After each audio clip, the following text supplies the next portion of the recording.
Hello, ಎಲ್ಲರಿಗೂ ನಮಸ್ಕಾರ. ಈಗ ನಿಮ್ಮ ಕುಂಡಲಿಯಲ್ಲಿ ನಿಮ್ಮ ನಕ್ಷತ್ರವನ್ನು ನೋಡಿದುಕೊಂಡು ನೀವು ಈ ಗಾಯತ್ರಿ ಮಂತ್ರವನ್ನು ಹೇಳಿದಲ್ಲಿ ಸುಮಾರು 9 ರಿಂದ 108 ಮಂತ್ರ ಜಪಿಸುವುದರಿಂದ ವಿಶೇಷ ನಕ್ಷತ್ರ ಸಂಬಂಧವಾದ ಶಕ್ತಿ ದೊರೆಯುತ್ತದೆ ಅಂತ ನಾವು ಹೇಳ್ತೇವೆ. ಏನದು? ನಿಮ್ಮ ನಕ್ಷತ್ರ ರೋಹಿಣಿ ಇದೆ ಅಂತ ತಿಳ್ಕೊಳ್ಳಿ. ನನ್ನದು ರೋಹಿಣಿ ನಕ್ಷತ್ರ. ಓಂ ಪ್ರಜಾ ವಿರುದ್ಧೈ ಚ ವಿದ್ಮಹೆ ವಿಶ್ವರೂಪಾಯ ಧೀಮಹಿ ತನ್ನೋ ರೋಹಿಣಿ ಪ್ರಚೋದಯಾತ್. ಅದೇ ನಿಮ್ಮ ನಕ್ಷತ್ರ ಮೃಗಶಿರ ಆಗಿದ್ದಲ್ಲಿ ಓಂ ಶಶಿಶೇಖರಾಯ ವಿದ್ಮಹೆ ಮಹಾರಾಜಾಯ ಧೀಮಹಿ ತನ್ನೋ ಮೃಗಶೀರ್ಷ ಪ್ರಚೋದಯಾತ್. ಅಶ್ವಿನಿ ನಕ್ಷತ್ರವಾಗಿದ್ದಲ್ಲಿ ಓಂ ಶ್ವೇತವರ್ಣೆ ವಿದ್ಮಹೆ ಸುಧಾಕಾರಾಯೈ ಧೀಮಹಿ ತನ್ನೋ ಅಶ್ವಿನೇನ ಪ್ರಚೋದಯಾತ್. ಭರಣಿ ನಕ್ಷತ್ರವಾಗಿದ್ದಲ್ಲಿ ಓಂ ಕೃಷ್ಣವರ್ಣೆ ವಿದ್ಮಹೆ, ಕೃಷ್ಣವರ್ಣೆ ಯಾರಿಗೆ ಹೇಳ್ತಾನೆ ಗೊತ್ತಿದೆಯಲ್ಲ, ದಂಡಧರಾಯೈ ಧೀಮಹಿ ತನ್ನೋ ಭರಣಿ ಪ್ರಚೋದಯಾತ್. ಕೃತಿಕಾ ನಕ್ಷತ್ರವಾಗಿದ್ದಲ್ಲಿ ಓಂ ವನ್ನಿದೇಹಾಯೈ ವಿದ್ಮಹೆ ಮಹಾ ತಪಾಯೈ ಧೀಮಹಿ ತನ್ನೋ ಕೃತಿಕಾ ಪ್ರಚೋದಯಾತ್. ನಿಮ್ಮದು ಆಶ್ಲೇಷ ನಕ್ಷತ್ರವಾಗಿದ್ದಲ್ಲಿ ನನ್ನ ತಂಗಿಯದು ಇದೇ ನಕ್ಷತ್ರ. ಓಂ ಸರ್ಪರಾಜಾಯ ವಿದ್ಮಹೆ ಮಹಾರೋಚನಾಯ ಧೀಮಹಿ ತನ್ನೋ ಆಶ್ಲೇಷಾಯ ಪ್ರಚೋದಯಾತ್. ಮಖಾ ನಕ್ಷತ್ರವಾಗಿದ್ದಲ್ಲಿ ಓಂ ಮಹಾ ಅನಗಾಯ ವಿದ್ಮಹೆ ಪತ್ರಿಯಾ ದೇವಾಯ ಧೀಮಹಿ ಪಿತ್ರಿಯಾ ದೇವಾಯ ಧೀಮಹಿ ತನ್ನೋ ಮಖ ಪ್ರಚೋದಯಾತ್. ಪುಷ್ಯ ನಕ್ಷತ್ರವಾಗಿದ್ದಲ್ಲಿ ಓಂ ಬ್ರಹ್ಮವರ್ಚಸ್ಸಾಯ ವಿದ್ಮಹೆ ಮಹಾದಿಶಾಯ ಧೀಮಹಿ ತನ್ನೋ ಪುಷ್ಯ ಪ್ರಚೋದಯಾತ್. ಪುನರ್ವಸುವಾಗಿದ್ದಲ್ಲಿ ಓಂ ಪ್ರಜಾ ವರುದ್ಧೈ ಚ ವಿದ್ಮಹೆ ಅದಿತಿಪುತ್ರಾಯ ಧೀಮಹಿ ತನ್ನೋ ಪುನರ್ವಸ್ಸು ಪ್ರಚೋದಯಾತ್. ಆರ್ದ್ರ ನಕ್ಷತ್ರವಾಗಿದ್ದಲ್ಲಿ ಓಂ ಮಹಾಶ್ರೇಷ್ಠಾಯ ವಿದ್ಮಹೆ ಪಶುಂತನಾಯ ಧೀಮಹಿ ತನ್ನೋ ಆರ್ದ್ರ ಪ್ರಚೋದಯಾತ್. ಹಾಗೆ ಪುಬ್ಬ ನಕ್ಷತ್ರವಾಗಿದ್ದಲ್ಲಿ ಓಂ ಅರಿಯಂನಾಯ ವಿದ್ಮಹೆ ದೇಹಾಯ ಧೀಮಹಿ ತನ್ನೋ ಪೂರ್ವ ಪಾಲ್ಗುಣಿ ಪ್ರಚೋದಯಾತ್.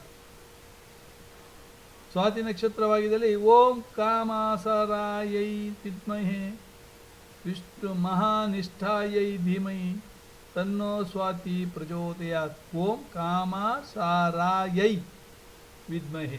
ಚಿತ್ತಾ ನಕ್ಷತ್ರವಾಗಿದ್ದಲ್ಲಿ ಓಂ ಮಹಾದೃಷ್ಟಾಯೈ ವಿದ್ಮಹೆ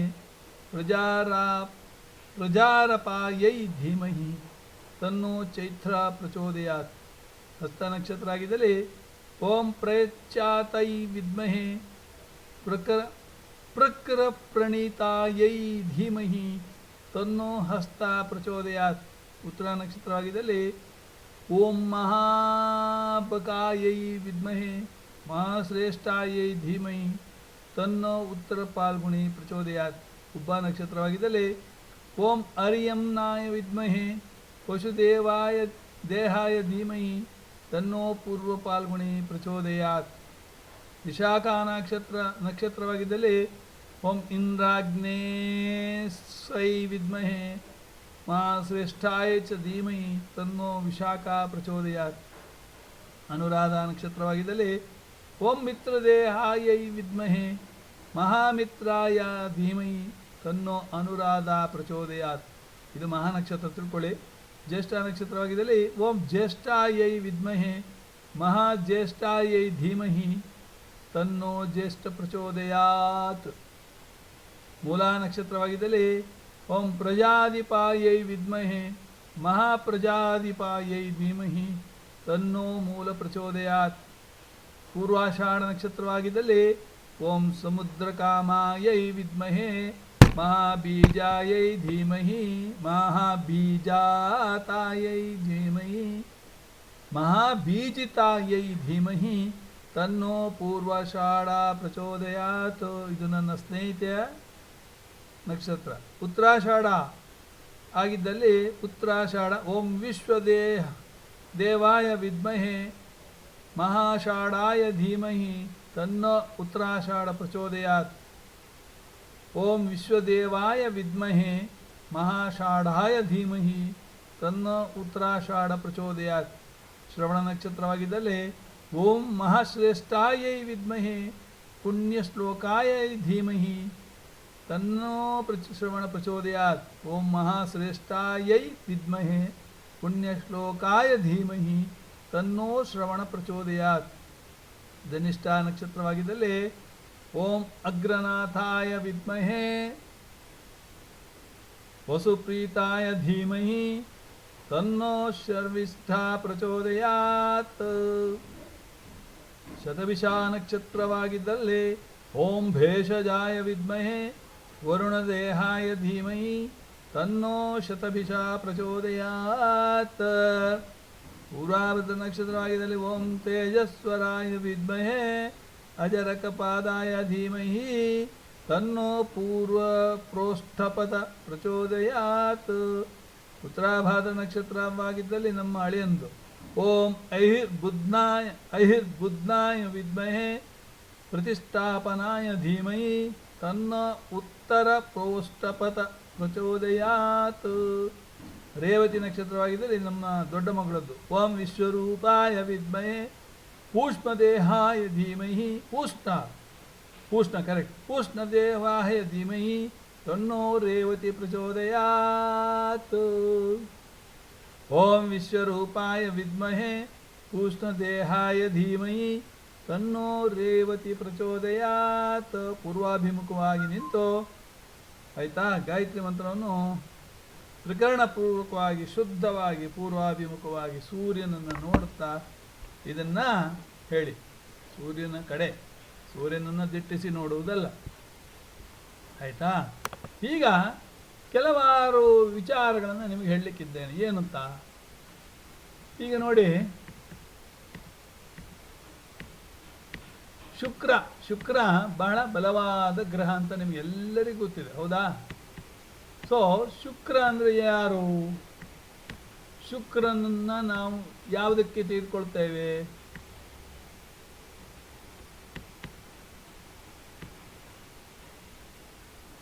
ಮದುವೆಗೆ ಶುಕ್ರನೇ ಮುಖ್ಯ ಕಳತ್ರಕಾರಕನಾಗ್ತಾನೆ.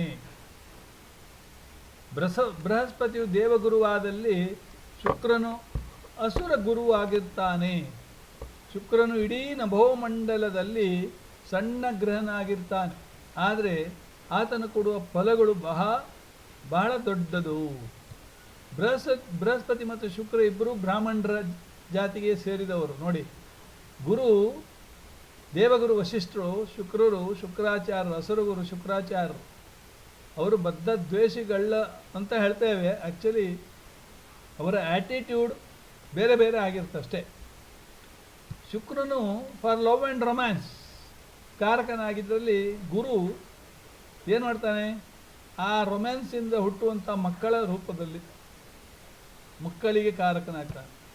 ಗುರು ಐಶ್ವರ್ಯ ಮತ್ತು ಆಧ್ಯಾತ್ಮಿಕತೆಯನ್ನು ಕೊಟ್ಟಲ್ಲಿ, ಅಂದರೆ ವೆಲ್ತ್ ಆ್ಯಂಡ್ ಸ್ಪಿರಿಚುವಲಿಸಮ್ ಕೊಟ್ಟಲ್ಲಿ ಶುಕ್ರನು ಆ ವೆಲ್ತನ್ನು ಲಕ್ಸುರಿ ಕಂಫರ್ಟೇಬಲ್ ಆಗಿ ಖರ್ಚು ಮಾಡುವಲ್ಲಿ ನಂಬರ್ 1 ಅಂತ.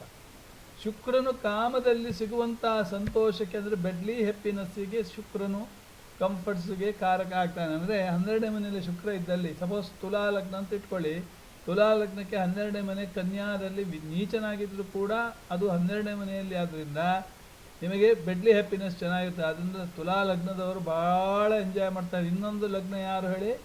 ಮೇಷಲಗ್ನದವರು. ಮೇಷಲಗ್ನದವರ 12ನೇ ಮನೆಯಲ್ಲಿ ಶುಕ್ರ ಉಚ್ಚನಾಗಿರ್ತಾನೆ. ಆದ್ದರಿಂದ ಇವರಿಬ್ಬರಿಗೂ ಬೆಡ್ಲಿ ಹ್ಯಾಪಿನೆಸ್ ಭಾಳ ಚೆನ್ನಾಗಿರುತ್ತೆ. ನಾನು ಒಬ್ಬರು ಡಾಕ್ಟ್ರನ್ನ ನೋಡಿದ್ದೇನೆ, ತುಲಾ ಲಗ್ನ, ಅವರು ಹಾಗೆ. ಆಯಿತಾ? ಕಾಲಪುರುಷನ ಅಡಿಯಲ್ಲಿ ವೃಷಭ ರಾಶಿಯು 2ನೇ ಮನೆ ಆಗಿದ್ದು, ಅದು ಸಂಸಾರಕ್ಕೆ, ಆಹಾರಕ್ಕೆ, ಬೆಂಕಿನ ಬ್ಯಾಲೆನ್ಸಿಗೆ ಕಾರಕವಾದಲ್ಲಿ ಅದು ಶುಕ್ರನ ಸ್ವಂತ ಮನೆಯಾಗಿದ್ದು ಚಂದ್ರನಿಗೆ ಮೂಲ ತ್ರಿಕೋಣವಾಗ್ತದೆ ಅಂತ. ಅದೇ ಸಪ್ತಮ ಸ್ಥಾನವು ರಿಲೇಷನ್ಶಿಪ್ಪಿನ ಮನೆ ಅಂತೇಳಿ. ತುಲಾ ರಾಶಿ ಆಗಿದ್ದು ಅದು ತ್ರಿಕೋಣ ಸ್ಥಾನವಾಗಿದ್ದು ಶುಕ್ರನಿಗೆ ಅಲ್ಲಿ ಒಳ್ಳೆಯ ಒಂದು ಫಲವನ್ನು ಕೊಡ್ತಾನೆ ಶುಕ್ರನು ಅಂತ. ಆಯಿತಾ? ಇನ್ನು ಪಾರ್ಟ್ನರ್ಶಿಪ್ಪಿಗೂ ಅದೇ ಕಾರಕ. ಅದು ಯಾವುದು? ಕಾಲಪುರುಷನ ಇಂದ ಲೆಕ್ಕ ಹಾಕೋದು. ಕಾಲಪುರುಷನ ಕುಂಡಲಿಯಲ್ಲಿ 2ನೇ ಮನೆ ಯಾವುದು? ವೃಷಭ ರಾಶಿ. 7ನೇ ಮನೆ ತುಲಾ ರಾಶಿ. ಅದೇ ಮೀನರಾಶಿ ವಿರುದ್ಧ ಕನ್ಯಾ ರಾಶಿ, ಅಲ್ಲಿ ಶುಕ್ರ ನೀಚನಾಗಿರ್ತಾನೆ ಅಂತ. 2ನೇ ಮನೆಯು ಎಕ್ಸ್ಪಾನ್ಷನ್ ಆಫ್ ದ ಫ್ಯಾಮಿಲಿಗೆ, ಸೆಲ್ಫ್ ಅರ್ನಿಂಗಿಗೆ ಮತ್ತು ಬಲಗಣ್ಣಿಗೆ ಕಾರಕನಾಗ್ತಾನೆ. 7ನೇ ಮನೆಯು ನಿಮಗೆ union with opposite sex, life or business ಪಾರ್ಟ್ನರ್ಶಿಪ್ಪಿಗೆ, ಅದನ್ನು ನಾವು ನೋಡ್ತಾ ಇರ್ತೇವೆ. ಇನ್ನು ಸೂರ್ಯ ಮತ್ತು ಚಂದ್ರರು, ಸೂರ್ಯ ತುಲಾದಲ್ಲಿ ನೀಚ, ಚಂದ್ರ ವೃಶ್ಚಿಕದಲ್ಲಿ ನೀಚ. ನೋಡಿ, ಎರಡೂ ಗ್ರಹಗಳು, ಸೂರ್ಯ ಮೇಲ್ ಗ್ರಹ, ಚಂದ್ರ ಫಿಮೇಲ್ ಗ್ರಹ. ಹೆಂಗಸರ ಪ್ರೈವೇಟ್ ಪಾರ್ಟ್ಸ್ 8ನೇ ಮನೆ ಆಗಿದ್ದಲ್ಲಿ, ಸೂರ್ಯನ ಗಂಡಸರ ಪ್ರೈವೇಟ್ ಪಾರ್ಟ್ಸ್ 7th ಹೌಸ್. ಅದರಿಂದ ಎರಡೂ ಕತ್ತಲೆ, ಎರಡನ್ನೂ ನೋಡುವ ಹಾಗಿಲ್ಲ. ಸೊ ಎರಡೂ ಕತ್ತಲೆ. ಅಲ್ಲಿ ಇಬ್ಬರೂ ನೀಚ, ಸೂರ್ಯ ನೀಚ, ಚಂದ್ರನು ವೃಶ್ಚಿಕದಲ್ಲಿ ನೀಚ. ನೋಡಿ ಹೇಗಿದೆ. ಸೊ ನೀಚನಾದವರು ಬ್ರೈಟ್ನೆಸ್ ಕಡಿಮೆ ಅಂತ. ಅಲ್ಲಿ ಯಾರಿಗೆ ಸೂರ್ಯ ನೀಚನಾಗಿರ್ತಾನೋ ಸೂರ್ಯನಿಗೆ ಬ್ರೈಟ್ನೆಸ್ ಇಲ್ಲ, ಸೂರ್ಯನಿಗೆ ಶಕ್ತಿ ಇಲ್ಲ.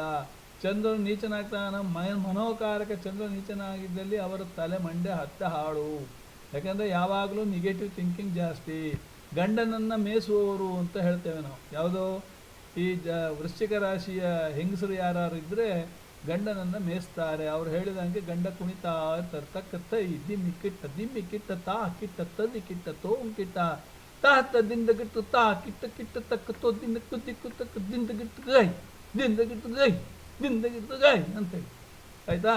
As the 7th and 8th house are related to the private parts of male and female, it should not be visible to others. ಆಮೇಲೆ ಗ್ರಹ ದೃಷ್ಟಿ, ವೀನಸ್ ಡೈರೆಕ್ಟ್ ದೃಷ್ಟಿ, ಒಂದೇ ಒಂದು ದೃಷ್ಟಿ ಇದೆ, ನೇರ ದೃಷ್ಟಿ. ಆಯಿತಾ? ಯಾಕೆಂದರೆ ಶುಕ್ರಾಚಾರ್ಯರು ಒಕ್ಕಣ್ಣಾಚಾರ್ಯರು, ಒಕ್ಕಣ್ಣು ಶುಕ್ರಾಚಾರ್ಯರು ಅಂತೇಳಿ. ಆದ್ದರಿಂದ ಶುಕ್ರ ಬೆನಿಫಿಕ್ ಆಗಿದ್ದಲ್ಲಿ, ಅನ್ಎಫ್ಲಿಕ್ಟೆಡ್ ಬೆನಿಫಿಕ್ ಆಗಿದ್ದಲ್ಲಿ 50% ಮಾತ್ರ ಬೆನಿಫಿಕ್ ರಿಸಲ್ಟ್ ಕೊಡ್ತಾನೆ. ಅದೇ ಗುರು ಎಷ್ಟೋ 100% ಬೆನಿಫಿಕ್ ರಿಸಲ್ಟ್ಸನ್ನು ಕೊಡ್ತಾನೆ. ಶುಭಗ್ರಹಗಳಲ್ಲಿ ಗುರು ನಂಬರ್ 1. ಆಯಿತಾ? ಅಂಡರ್ ವಿಂಶೋತ್ರಿ ದಶೆ ಶುಕ್ರನಿಗೆ 20 ವರ್ಷ ಜಾಸ್ತಿ. ಯಾವುದೋ ಎಲ್ಲರಿಗಿಂತ 20 ವರ್ಷ. ಸೂರ್ಯನಿಗೆ 6. ಸೂರ್ಯ ಗ್ರಹಗಳ ರಾಜ ಅಂತ ಹೇಳ್ತಾರೆ, ಆದರೆ ಅವನ ವಂಶೋತ್ರಿ ದಶೆ ಬರೀ 6 ವರ್ಷ ಮಾತ್ರ.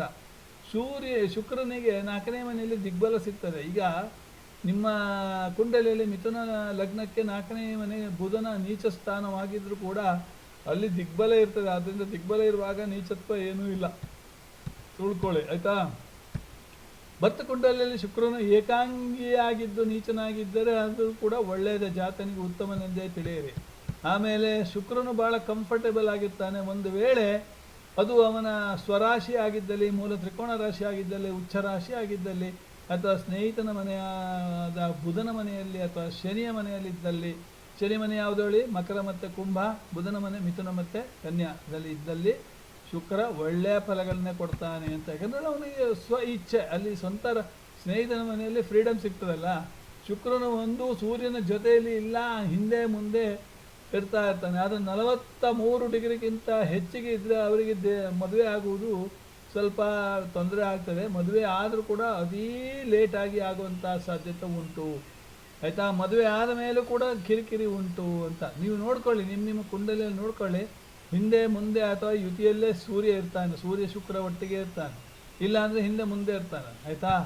ಸೊ ಒಂದು ವೇಳೆ ಮದುವೆ ಆದರೂ ಮದುವೆ ಆದಲ್ಲಿ ಹಾಂಜಿ ಮೇಡಮ್ ಅಂತ ಅಥವಾ ಎಸ್ ಬಾಸ್ ಅಂತ ಹೇಳ್ಕೊಂತ ತಿರುಗ್ತಾ ಇರ್ತಾರೆ ದಿನ, ಮತ್ತೇನಿಲ್ಲ. ಇನ್ನು ತುಲಾ ರಾಶಿಯವರಿಗೆ ನೀಚ ಶುಕ್ರ 12ನೇ ಮನೆ, ನಾನು ಆವಾಗಲೇ ಹೇಳಿದ್ದೇನೆ. ಆಯಿತಾ? ಮಿಥುನ ಲಗ್ನದಕ್ಕೂ ಹೇಳಿದ್ದೇನೆ. ಇನ್ನು ರಾಹುವಿನ ಬಗ್ಗೆ ಹೇಳುವುದಾದರೆ, ರಾಹು 2ನೇ ಮನೆಯಲ್ಲಿ ನಿಮಗೆ 2 ಮತ್ತು 11ನೇ ಮನೆಯಲ್ಲಿ ಒಳ್ಳೆ ಅತಿ ಹೆಚ್ಚು ಹಣವನ್ನು ಕೊಡ್ತಾನೆ. ನಿಮ್ಮ ಕುಂಡಲಿ ನೋಡ್ಕೊಳ್ಳಿ, ರಾಹು ಎಲ್ಲಿದ್ದಾನೆ ಅಂತ ತಿಳ್ಕೊಳ್ಳಿ.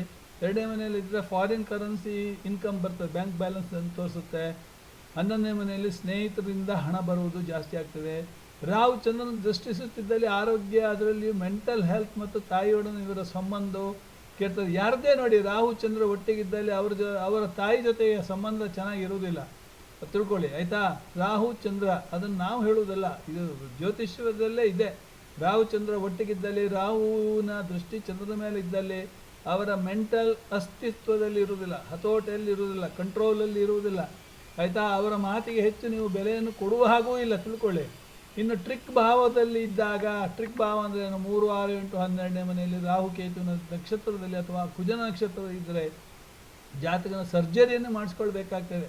ಆದರೆ ಯಾವ ಭಾಗದಲ್ಲಿ ಅಂದರೆ ರಾಶಿ ಮತ್ತು ಭಾವವನ್ನು ನೀವು ನೋಡ್ಕೊಳ್ಬೇಕಾಗ್ತದೆ. ನಿಮ್ಗೆ ಗೊತ್ತಲ್ಲ, 2ನೇ ಮನೆ ಮುಖ, 1ನೇ ಮನೆ ನಿಮಗೆ ತನುಭಾವ, 2ನೇ ಮನೆ ಮುಖ, 3ನೇ ಮನೆ ಭುಜ, 4ನೇ ಮನೆ ಎದೆ, 5ನೇ ಮನೆ ಹೊಟ್ಟೆ, ಹೀಗೆ. ಹಾಗೆ ಅದೆಲ್ಲ ನಿಮ್ಗೆ ಗೊತ್ತೇ ಇದೆ ಬಿಡಿ. 5ನೇ ಭಾವ ಟೆಕ್ನಿಕಲ್ ವಿದ್ಯಾಭ್ಯಾಸವನ್ನು ಕೊಡ್ತದೆ. ಈಗ ನಾನು ಹೇಳ್ತೇನಲ್ಲ, ಇನ್ನೊಬ್ಬರ ಕೇಳಿದೆ, 5ನೇ ಮನೆಯವರು ಹೇಳಿದೆ, ಸರ್ 6ನೇ ಮನೆಯಲ್ಲಿ ದೇಹ ಯಾವುದು ಸೂಚಿಸುತ್ತೆ ಅಂತೇಳಿ ಒಂದು ಪ್ರಶ್ನೆ ಹಾಕಿ ಆಗ್ತಾನೆ. ಅಂದರೆ ಅವನ ಮಂಡೆ ಅವನ ಕೈಯಲ್ಲಿ ಇಲ್ಲ ಅಂತ. ರಾಹು ಚಂದ್ರನನ್ನು ಅವನ ರಾಹು ಚಂದ್ರನ ಯುತಿಯಲ್ಲಿದ್ದ, ಇಲ್ಲ ರಾಹು ಚಂದ್ರನ ನೋಡ್ತಾ ಇದ್ದಾನೆ ಅಂತ. ಆದ್ದರಿಂದ ನಾವು ಪ್ರಶ್ನೆ ಕೇಳ್ತಾ ಇದ್ದಾನೆ. ಪ್ರಶ್ನೆ ಕೇಳೋದಕ್ಕೂ ಒಂದು ಅರ್ಥ ಬೇಕು. ರಾಹು 3, 9 ಮತ್ತು 10ನೇ ಮನೆಯಲ್ಲಿ ಚಂದ್ರನಿದ್ದಲ್ಲಿ ರಾಹು, ಅಥವಾ 10ನೇ ಮನೆಯಲ್ಲಿ ರಾಹುವಿಂದ 3, 9, 10ನೇ ಮನೆಯಲ್ಲಿ ಚಂದ್ರ ಇದ್ದಲ್ಲಿ ಸಡನ್ ಶ್ರೀಮಂತನಾಗಿ ತನ್ನ ಇಳಿ ಪ್ರಾಯದಲ್ಲಿ ಕೊಡ್ತಾನೆ ಅಂತ. ಈಗ ನನ್ನ ಕುಂಡಲಿ ನೋಡ್ರೆ ಮಿಥುನ ಲಗ್ನಕ್ಕೆ ಅಷ್ಟಮದಲ್ಲಿ ಚಂದ್ರ, ಎಲ್ಲಿ ಅಷ್ಟಮದಲ್ಲಿ ಮಕರದಲ್ಲಿ, ಅದೇ ಚಂದ್ರನಿಂದ 9ನೇ ಮನೆ. ಆದ್ದರಿಂದ ನನಗೂ ಕೂಡ ಇಳಿ ಪ್ರಾಯದಲ್ಲೇ ಶ್ರೀಮಂತಿಗೆಯನ್ನು ಮಾಡ್ತಿದ್ದಾನೆ ಅಂದರೆ ತಪ್ಪಾಗುವುದು. ನಾನು ನನ್ನ ಕುಂಡಲಿಯನ್ನೇ ಉದಾಹರಣೆಯಾಗಿ ನಿಮಗೆ ಕೊಡ್ತಾ ಇರ್ತಾನೆ. ಚಂದ್ರನಿಂದ ರಾಹು 2 ಮತ್ತು 11ನೇ ಮನೆಯಲ್ಲಿದ್ದ ಪಕ್ಷದಲ್ಲಿ ಸಾಮರ್ಥ್ಯಕ್ಕಾಗಿ ಬಹಳ ಕಡಿಮೆ ಸೇವೆಯನ್ನು ಮಾಡಲಿಕ್ಕಿದ್ದಾರೆ ಅಂತ. ರಾಹು ಮತ್ತು ಚಂದ್ರರು ಯುತಿಯಾಗಿದ್ದಲ್ಲಿ, ಇಲ್ಲ ದೃಷ್ಟಿ ಪರಸ್ಪರ ಇದ್ದಲ್ಲಿ, ಒಂದು ರೀತಿಯಲ್ಲಿ ಕುತೂಹಲ ಮತ್ತು ಆಂಗ್ಸೈಟಿ ಜಾಸ್ತಿ, ಅವರಿಗೆ ನೀರಿನಿಂದ ಹೆದರಿಕೆ ಉಂಟು, ಹಾಗೂ ನಿರಂತರ ಆರೋಗ್ಯದಲ್ಲಿ ತೊಂದರೆಗಳನ್ನು ಅನುಭವಿಸಬೇಕಾಗ್ತದೆ ಅಂತ. ಒಂದು ವೇಳೆ ರಾಹು ಗೋಚಾರು ಬರ್ತ ರಾಹು ಇರುವ ನಕ್ಷತ್ರದಿಂದ, ನೋಡಿ ಇದು ಅರ್ಥ ಮಾಡ್ಕೊಳ್ಳಿ, ಬರ್ತ ರಾಹು ನಕ್ಷತ್ರ, ನಿಮ್ಮ ನಕ್ಷತ್ರ ಯಾವುದು ಅಂತ ತಿಳ್ಕೊಳ್ಳಿ. ರಾಹು ಸ್ವಾತಿ ನಕ್ಷತ್ರದಲ್ಲಿದ್ದರೆ, ಸ್ವಾತಿ ನಕ್ಷತ್ರದಿಂದ 1, 2, 3, 5, 7, 16, 25ನೇ ನಕ್ಷತ್ರದಲ್ಲಿ ಇದ್ದಲ್ಲಿ ಅವರ ಸ್ವಂತ ಹಾಗೂ ವೃತ್ತಿಯ ಕ್ಷೇತ್ರದಲ್ಲಿ ತೊಂದರೆಗಳನ್ನು ಕೊಡಲಿಕ್ಕಿದ್ದಾನೆ. ರಾಹು ಇರುವ ನಕ್ಷತ್ರದಿಂದ, ಅರ್ಥ ಆಯ್ತಾ? ಒಂದು ವೇಳೆ ಗೋಚಾರದ ರಾಹು, ಈಗ ನಂದು ಬರ್ತ್ ಧನಿಷ್ಠ ನಕ್ಷತ್ರದಲ್ಲಿದೆ, ನನ್ನ ಬರ್ತ್ ರಾಹು ಮಕರದಲ್ಲಿದೆ, ಧನಿಷ್ಠ ನಕ್ಷತ್ರ. ಧನಿಷ್ಠ ನಕ್ಷತ್ರದಿಂದ ಈಗ ಇರುವ ಗೋಚಾರ ರಾಹು ಎಲ್ಲಿದ್ದಾನೆ? ರಾಹು ಈಗ ಮೃಗಶಿರ ನಕ್ಷತ್ರದಲ್ಲಿದ್ದಾನೆ. ಧನಿಷ್ಠ, ಶತಭಿಷ, ಪೂರ್ವಭಾದ್ರ, ಉತ್ತರಭಾದ್ರ, ರೇವತಿ, ಅಶ್ವಿನಿ, ಭರಣಿ, ಕೃತಿಕ, ರೋಹಿಣಿ, ಮೃಗಶಿರ. 10ನೇದಾಯ್ತು, ಹೌದಾ ಅಲ್ವಾ? ಆ 10ನೇದಾದರೆ ಇಲ್ಲಿ ಉಂಟ 10ನೇದು? ಇಲ್ಲ. 1, 2, 3, 5, 7, 16 ಅಂತಿದೆ. ಸೊ ನನಗೀಗ ಮೃಗಶಿರ 10 ಆಯಿತು, ಆಮೇಲೆ ರೋಹಿಣಿ 9 ಆಯಿತು, ಆಮೇಲೆ ಕೃತಿಕ 8 ಆಯಿತು. ಸೊ ಅಲ್ಲಿವರೆಗೆ ತೊಂದರೆ ಇಲ್ಲ. ಆದರೆ ಆಮೇಲೆ ಮತ್ತೆ ಭರಣಿ ಬಂದಾಗ 8ಕ್ಕೆ ಬರುತ್ತೆ ನೋಡಿ. ಧನಿಷ್ಠ, ಶತಭಿಷ, ಪೂರ್ವಭಾದ್ರ, ಉತ್ತರಭಾದ್ರ, ರೇವತಿ, ಅಶ್ವಿನಿ, ಭರಣಿ 7 ಆಯಿತು. ಕೃತಿಕ ತೊಂದರೆ ಬರ್ತದೆ ನಮಗೆ. ಕೃತಿಕದಲ್ಲಿ 8 ಇದೆಯಾ? 8 ತೊಂದರೆ ಇಲ್ಲ, 7 ತೊಂದರೆ ಆಗಿತ್ತಾ. ಭರಣಿ ತೊಂದರೆ, ಆಮೇಲೆ ಭರಣಿ ಆದಮೇಲೆ ರೇವತಿಯಲ್ಲಿ ತೊಂದರೆ ಬರ್ಬೋದು, ಅಶ್ವಿನಿ ತೊಂದರೆ ಬರೋದಿಲ್ಲ. ಇದು ಅರ್ಥ ಮಾಡ್ಕೊಳ್ಳಿ, ಅರ್ಥ ಆಯ್ತಾ? ಇದು ಬಹಳ ನಿಮಗೆ ಈ ಹಿಂಟ್ ಕೊಟ್ಟಿರ್ತೇನಲ್ಲ, ಇದು ಬಹಳ ಒಳ್ಳೇದಿರ್ತದೆ ಆಯಿತಾ. ಕೆಟ್ಟ ರಾಹು, ಮೇಲ್ಫಿಕ್ ರಾಹು 9ನೇ ಮನೆಯಲ್ಲಿದ್ದ ಪಕ್ಷದಲ್ಲಿ ಆತನನ್ನು ಧಾರ್ಮಿಕ ಫೆನಾಟಿಕ್ ಅಥವಾ ಎಥಿಸ್ಟ್ ಆಗಿ ಮಾಡ್ತಾನೆ. ಭಾಷಣದಲ್ಲಿ ಒಂದು ರೀತಿಯಲ್ಲಿ ಕನ್ಸೀಲ್ಡ್ ಇಂಟೆನ್ಷನ್ ಇರ್ತದೆ, ಅಂದರೆ ಒಂದು ರೀತಿಯಲ್ಲಿ ಸೀಕ್ರೆಟ್ಸ್ ಮೇಂಟೈನ್ ಮಾಡ್ತಾನೆ. ರಾಹು, ಬುಧ ಮತ್ತು ಚಂದ್ರ ಯುತಿಯು ಸಂಶಯಾಸ್ಪದವಾಗಿರ್ತದೆ ಅಂತ ಅವ್ರನ್ನ ಹೀಗೆ. ರಾಹು ಒಂದು ವೇಳೆ 2ನೇ ಭಾವವನ್ನು ಪ್ರಚೋದಿಸಿದಲ್ಲಿ, ರಾಹು 2ನೇ ಮನೆಯಲ್ಲಿದ್ದಲ್ಲಿ ಆಲ್ಕೋಹಾಲಿಕ್ ಆಗಿರ್ತಾರೆ, ಅಡಿಕ್ಟ್ ಆಗಿರ್ತಾರೆ, ಅಥವಾ ಪ್ರಫೌಂಡ್ ಅಂದರೆ ಆ ರೀತಿ ಇರ್ತದೆ ಅಂತ. ಇನ್ನು 8ನೇ ಮನೆಯಲ್ಲಿ ಮೇಲ್ಫಿಕ್ ರಾಹು ಇದ್ದು ಕಂಜಂಕ್ಷನ್ ವಿತ್ ಮೇಲ್ಫಿಕ್, 8ನೇ ಮನೆಯಲ್ಲಿ ಇದ್ದು ಬೇರೆ ಗ್ರಹಗಳ ಜೊತೆ ಮೇಲ್ಫಿಕ್ ಜೊತೆಯಲ್ಲಿ ಕಂಜಂಕ್ಷನ್ ಆಗಿದ್ದರೆ, ಆವಾಗ ಅವ್ರನ್ನ ಏನು ಮಾಡಬೇಕು? ಅವರು ಒಂದು ರೀತಿಯಲ್ಲಿ ಸೆಕ್ಸ್ ಕ್ರಿಮಿನಲ್ ವಿಕ್ಟಿಮ್ ಆಗಿರ್ತಾರೆ, perverted sex. So one has A sex, okay, perverted sex ಅಂತೇಳಿ, ಅಥವಾ ಸೆಕ್ಸ್ ಕ್ರಿಮಿನಲ್ ಆಗಿ ಇರ್ತಾರೆ ಅಂತೇಳಿ. ಅಂದರೆ ರಾಹು ಮೋಸದ ಗ್ರಹ, ಅದನ್ನು ತಿಳ್ಕೊಳ್ಳಿ. ಓಕೆ, ರಾಹು ನಿಮಗೆ ಕೆಟ್ಟಿದ್ರಲ್ಲಿ ಸ್ಲೀಪ್ ಡಿಸಾರ್ಡರ್ಸ್ ಬರ್ತದೆ, ನಿದ್ದೆ ಬಾರದೇ ಇರ್ತದೆ, ಬ್ರೈನ್ ಫೀವರ್ ಬರ್ಬೋದು. ಇದೆಲ್ಲ ಸಡನ್ನಾಗಿ ಫ್ರೀಕ್ವೆಂಟಿ ಪಬ್ಸಿಗೆಲ್ಲ ಹೋಗ್ತಿರ್ತೀರಿ, ಲೇಟ್ ನೈಟ್ ಪಾರ್ಟಿಗೆ ಅಟೆಂಡ್ ಮಾಡ್ತಾ ಇರ್ತೀರಿ. ಇದೆಲ್ಲ ರಾಹುವಿನ ಒಂದು ಅಕ್ರಮ ವ್ಯವಹಾರ ಅಂತ ಹೇಳಿದ್ರೆ ತಪ್ಪಾಗೋದು. ಇಷ್ಟೊಂದು ಹೇಳಿ ಇಲ್ಲಿಗೆ ನಿಲ್ಲಿಸ್ತೇನೆ. ಎಲ್ಲರಿಗೂ ಶುಭವಾಗಲಿ. ನಮಸ್ಕಾರ.